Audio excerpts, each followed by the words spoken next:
As a group of diversity students, we set out to find the answer. Leading activists of the lesbian, gay, bisexual, transgender, or LGBT community took the time to help us and you understand the past victories, defeats, and current, as well as future challenges in the struggle for civil rights.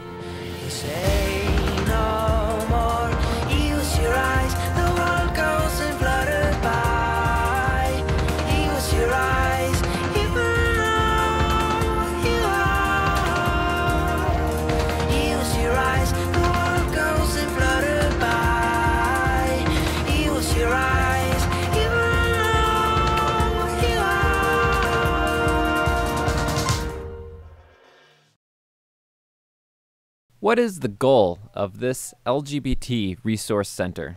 The Lesbian, Gay, Bisexual, and Transgender Resource Center on our campus exists to undergird the personal growth and academic achievement of our LGBT and allied students on campus. Some of the things that have happened on this campus have been huge. About 10 years ago, university was looking at adding domestic partner benefits. And while the administration was working on that, it accidentally was leaked to the press, and donors said, this has to stop, or there'll be consequences. And so really it was a time of closing the chapter and closing the book on domestic partner benefits. And it was a real painful time for the LGBT community at Grand Valley. Very demoralizing. And the way that they found their voice again, because they wanted to be able to support the university, but they didn't want to support being discriminated against. So they developed an LGBT scholarship fund and began to donate to that. And it quickly became the most rapid growing scholarship fund on campus. And now it has nearly $100,000 in it. And we award scholarships every year as a result of that. So it was a very positive way. As a result of that action, it was the first time Grand Valley had put LGBT in print on our campus, was to name the scholarship. So it began the conversation again in a very constructive, powerful way. Can you tell me a little about the infrastructure available to the gay community? On campus, one was to establish an LGBT resource center, which was indeed done, to establish an LGBT faculty and staff association. We created bias incident protocol and a team against bias. And in addition to that, a vice presidential position was created in the Division of Inclusion and Equity. So many changes that definitely provided infrastructure for protection and also for growth and enrichment of LGBT lives were established on our campus as a result of that campus climate survey. Grand Valley is very mindful of protecting the LGBT community, and we have a fully inclusive equal employment opportunity policy on our campus. It seems that Grand Valley's hardships have fueled its push for equality while also serving as a present-day model of embracing the differences we all have. But we wanted to know more, so we surveyed our fellow classmates and faculty in order to more accurately gauge the gay rights climate on campus.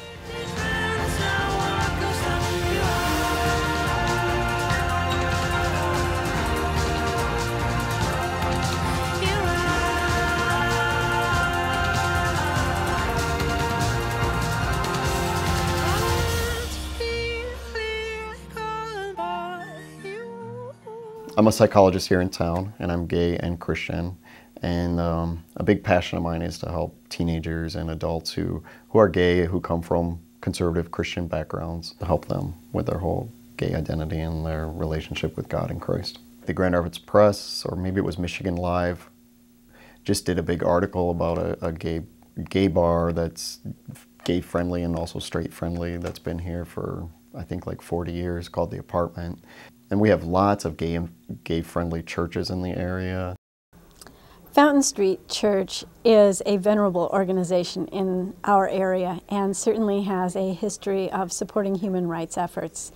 Another church that comes to mind that has been a wonderful ally to the LGBT community is Plymouth Congregational UCC, United Church of Christ. When that Prop 2 decision was on the table banning marriage equality in Michigan, Fountain Street and Plymouth Congregational UCC came together with other area pastors to create a new organization called Concerned Clergy. And they took out an ad in the Grand Rapids Press and had all these pastors sign on against Prop 2. West Michigan is not all that accepting of the LGBT community. You know, this is definitely still part of the Bible Belt. It's a very conservative community. I believe that the Lake Shore is the most conservative, and as you move toward the city of Grand Rapids, it becomes more accepting of the LGBT community. Well, Grand Rapids has traditionally been very conservative and not very supportive of the gay community. We have the religious right, who would just as soon rather have us not here, and that's on one extreme. On the other extreme, though, we've experienced good cooperation from the city of Grand Rapids. Mayor Heartwell has come to several of our functions, and we get cooperation from the city. We are treated just like everyone else. We were not discriminated against at all in that process. So for the city of Grand Rapids itself, I think they've been supportive. Well, Grand Rapids is one of the few communities in the state that has an anti-discrimination ordinance that protects the LGBT community. So that's positive, and that's in the city of Grand Rapids. When I came out 20 years ago, I had a very easy coming out. Everybody that I came out to said, oh, you know, that explains it. So I had a very good coming out experiences. But the one thing that I had a bad experience with is employment. And you can be employed and you can be at the top of your field.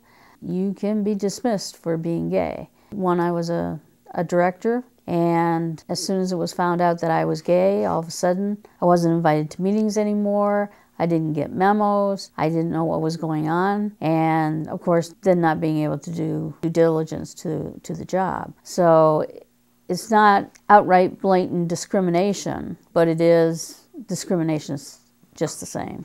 Well over 50% of Michiganders feel that LGBT people should have their rights.